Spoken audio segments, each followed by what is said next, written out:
about your new messiah, cause your theories catch fire. I can't find your silver lining. I don't mean to judge, but when you read your speech, it's firing.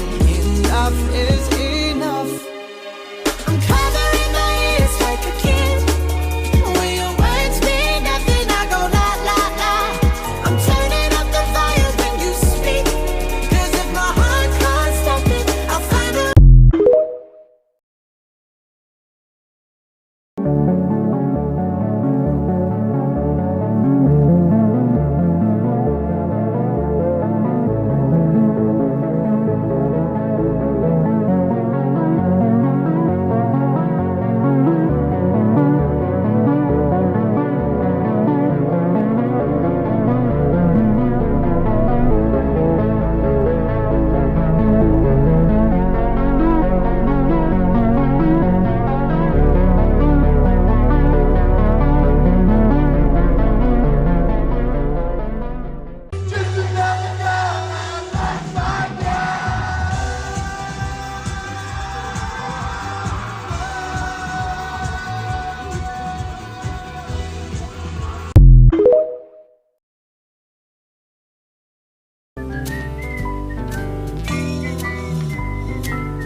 People don't realize the importance of accessorizing, okay? Like, this coat by itself is cute.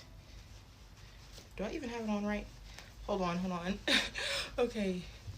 This coat by itself is cute. Like, I get compliments in it. But, mind you, I'm going to put 2 accessories on. I'm going to put fur sleeves. Right? And then earmuffs. Well, I guess I have one more because I have on tights. Put some earmuffs on. Now it's even cuter. Imagine if I had like a white belt. Are you, hold on. Ignore my room. Are you seeing how much cuter it is? Imagine how much cuter it is with a white belt. Throw the accessories on.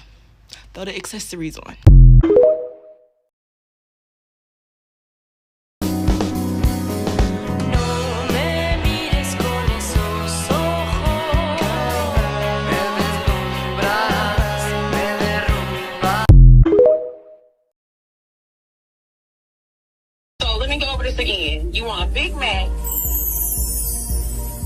a large bulk, a 6-piece bacon nugget, and 3 broccoli built bookies. Oh, bloods. That's what I want. That's it. Someone on here said that these crayons felt like drawing with lipstick, and I was stimming just thinking about it. So I bought them with my own damn money because I didn't want to wait to use them. And let me tell you, description accurate. These either unlocked some hidden memory of me smearing my mother's lipstick all over the walls as a child, or gave me a premonition of me smearing these crayons on my own walls as an adult. They are soft, they are creamy. I would not even consider them crayons if we're gonna be completely honest. They feel more like pastels, and I wish, oh God, do I wish that I could find actual oil pastels that are as soft as these, because I don't know if these are hitting the artistic side of the brain or the autistic side of the brain. But they're hidden. If you've ever opened a brand new lipstick and felt the intrusive thought to smash it on a table, these are for you. The only downside that I have found is that they are, in fact, child's crayons, which means these are not of the fine quality. Wouldn't recommend stealing them, probably no light fastness, but they are fun. And if I have one resolution this year, it is to be more childish and to have more fun with the things that I'm making. Taking these to my grave, best $14 I've ever spent.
about your new messiah, cause your theories catch fire. I can't find your silver lining. I don't mean to judge, but when you read your speech, it's firing in.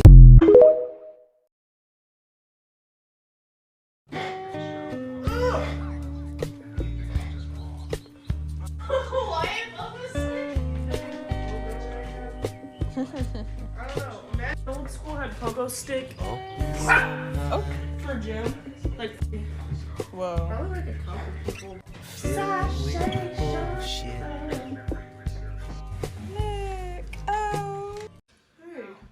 Hey, buddies.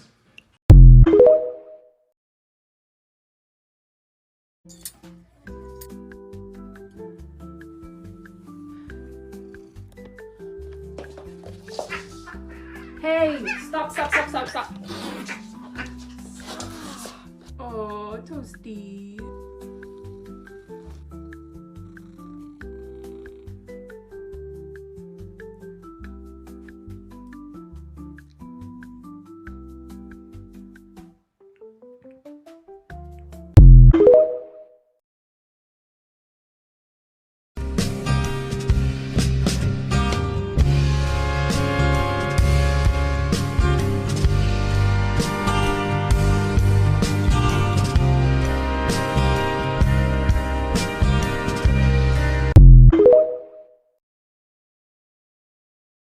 How can we improve this drawing? This drawing comes to us by way of Kamile, who really wants help with rendering and shading. Well, this drawing's pretty good, but there are a few subtle differences from the reference here. With this drawing, I really want to preserve the style, so to begin to correct that, I'm going to start by adding a center line. Based on this, I'm going to turn the nose sideways, and you'll notice I'm no longer using that second nose bridge line. Next, I think the jaw would fall somewhere over here, so based on that, I'm going to move it all the way back here like this. Then I'm going to use a center line to correct both the chin and the neck, which should be much more centered under the head. Next, I'm going to redesign the top to match more with the original reference, which you can see was a little bit straighter. I'm also going to zoom in here on the eyes and add a couple of highlights, which will really bring the face to life. Next is the shading. You'll notice here if I draw a line up the face and then to the right, pretty much everything is dark except for this little Da Vinci's triangle. The neck will transition from a cast shadow into a form shadow. Then with the hair, I'm going to keep things similarly simple, use my lasso tool, and then cut out a triangle. Kenton, it can't be that simple. Nah, it's pretty effective. I will also add a highlight here across the bangs. I do want this drawing to be kawaii, so I will add blush back into the cheeks. Then I'm going to go ahead here, add just a little bit more texture into this hair, and then give this eye a little bit more glow. All right, and just like that, I think this drawing is already pretty much good to go. But now you can see in the before versus after that it just reads a little bit better. All right, so with that being said, make sure to submit some of your drawings. Unless they're traced, we get too many trace drawings.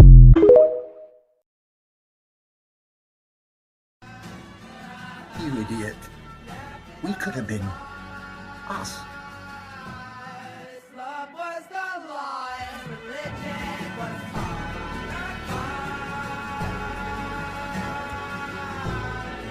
when we argue, our spirits are strong. There is no our side, Colin.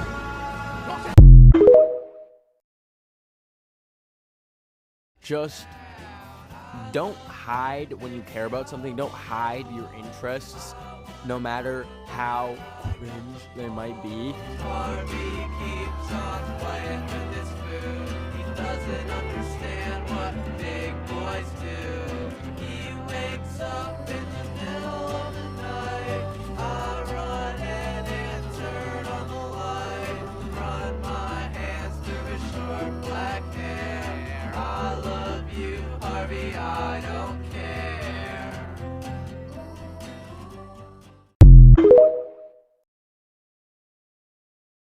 Andy's just explained to me that the community came together and basically the little flag there says 154 donations from your loving community fully funded your top surgery. Oh my God! To be known. I don't know how you guys managed to organize this and just be completely oblivious to it. Thank you to every single one. Your community is just so sweet. Your community is actually one of the best communities I've ever come across. So much. They're all so lovely.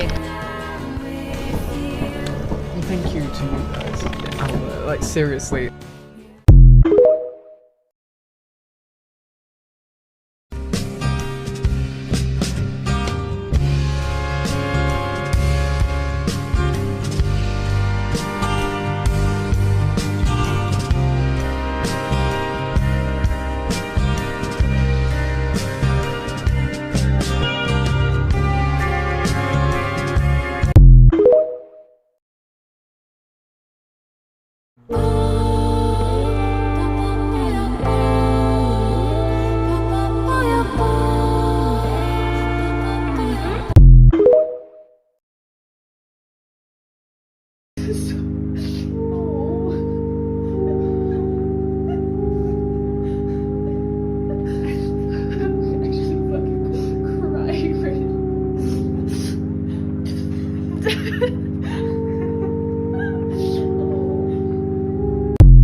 It's day 4 of painting my favorite people on TikTok. With the uncertainty of TikTok's future, I thought I would paint the creators who've made the world a little better each day. And today's person is someone I'm not personally familiar with, but hundreds of you requested that I paint. I'm still baffled at how there are creators out there with millions of followers who some of us have yet to discover. I don't know if that's a universal thing or just someone like me who's a bit older and doesn't spend as much time online.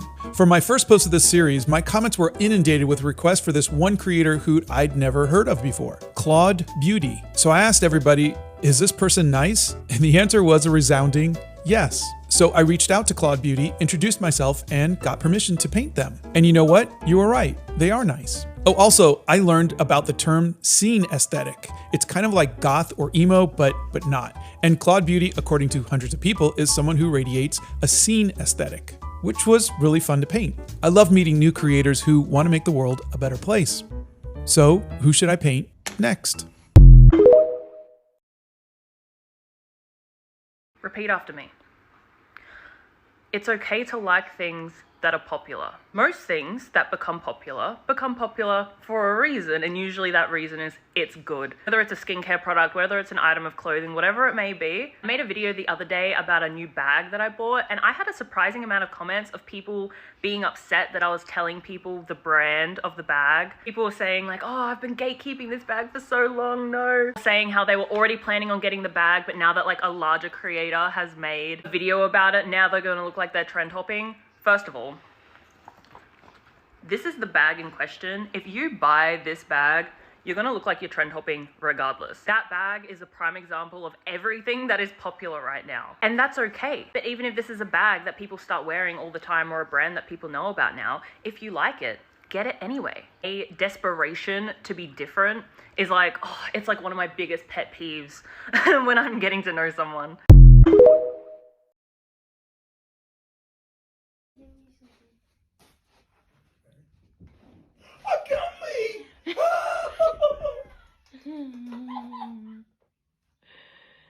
Is this what you've been waiting for?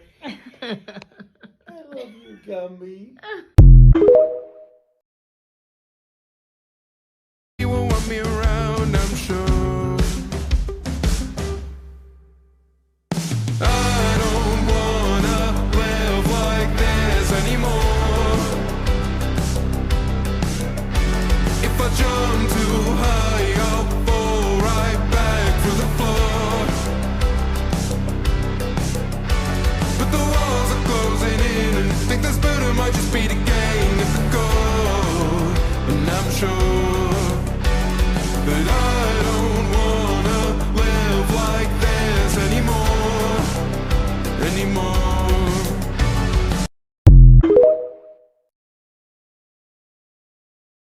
Storytime, I'm a camp counselor, and I come to work wearing these earrings that I made out of those like plastic vampire teeth that you get at Halloween.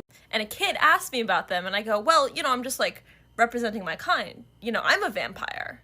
I mean, why do you think I wear a mask every day? Like, I have to hide my fangs from mortals. And the kid goes, you can't be a vampire. You go out in the sun with us. And I say, well, where did you hear that? You know, you can't believe everything that you see about vampires in the media. I mean, there's a lot of really harmful stereotypes about vampires out there. And this now becomes a running bit for weeks, like different groups of kids. There's usually, a couple kids that are coming for like several weeks in a row. They perpetuate the bit. They have questions every day. Well, do you drink people's blood? Of course, I'm a vampire. Well, would you drink our blood? Well, no, I like you guys, right now anyway. Well, whose blood do you drink? Well, I drink the blood of evil people, like oil executives, Jeff Bezos, you know the type. The kids, they're on board with that, for the record. The kids are okay. And I know I've really won with this bit when I'm talking to a kid who's a little skeptical. They don't know quite if they should believe me or not. And I go, well, am I the first vampire you've ever met? Come on. And another little boy pipes up next to this kid and is like, well, you're the first vampire that I've ever met. So I'm not unconvincing. However, they're obsessed with getting me to take down my mask and show them my fangs, which obviously I can't do. There is a decree by the Vampiric Council, and they're pretty scary. I don't want to get in trouble with them. But the kids are smart. They come up with a scheme. Another kid starts saying that she's a vampire. And so obviously I can show my fangs to her. And of course I can't blow my cover. I can't, I guess we're just both vampires now. We just both know this about each other. So the kids say, okay, you go off with her. You show her your fangs, and then she can confirm to us that you are in fact a vampire. I say, I can't do that. I have to do my job. I have to watch you guys. I can't just wander off and show people my fangs, right? They say, well, what if we have one of our other friends? She can take over your job. She can be a camp counselor and watch all the kids while you go show off your fangs to this other girl. I say, well, you can't just take over my job as a camp counselor. I had to, apply to this job. I had to interview. And the girl says, well, I can do that. I can interview. And I say, okay, I'll interview you right now for my job as camp counselor. Please tell me, what first interested you in working at the Academy of Natural Sciences in Philadelphia? And she answers my questions. She goes through the interview. She says, okay, can I have your job now? I say, of course not. I mean, first of all, you have to submit a resume and a cover letter, and then, maybe I'll get back to you in 3 to 5 business days. I then have to explain what a resume and a cover letter are. However, she does come back to me with a, handwritten resume and cover letter listing such experience as watching a younger brother, helping out her teacher at school, etc. Suddenly, I have several other children also interested in interviewing for the position of camp counselor and writing me handwritten cover letters and resumes with crayon. So I review them. I interview them for the position. I give them a callback and a second interview. I'm stalling here. They cannot get this job by the time that camp ends. Otherwise, what am I going to do with my vampire cover story? But luckily, at every stage in the hiring process, I ask them to, wait 3 to 5 business days for me to get back to them about the next step, which, because we're at camp is going to be the whole week. So some of these kids aren't coming back for a second week, and some of them are, and they remind me that they are still applying for my job. And 2 of them are persistent. And through several weeks, I have to hire them. And so I then say, okay, well, now that I've hired you, you're going to have to fill out a W-2. You're going to have to report your income. I get a fake W-2 form back from one of them reporting their last year's annual income as being a $50 Target gift card from their grandparents. I recruit another camp counselor to do an I-9, identity verification for them, and at the last day of camp, I finally print out for them some little fake ID cards for the Academy of Natural Science, and so they are now employees. However, they never got me to reveal my fangs. Working with kids is fun because you get to commit to the bit, and they will come with you for the whole bit.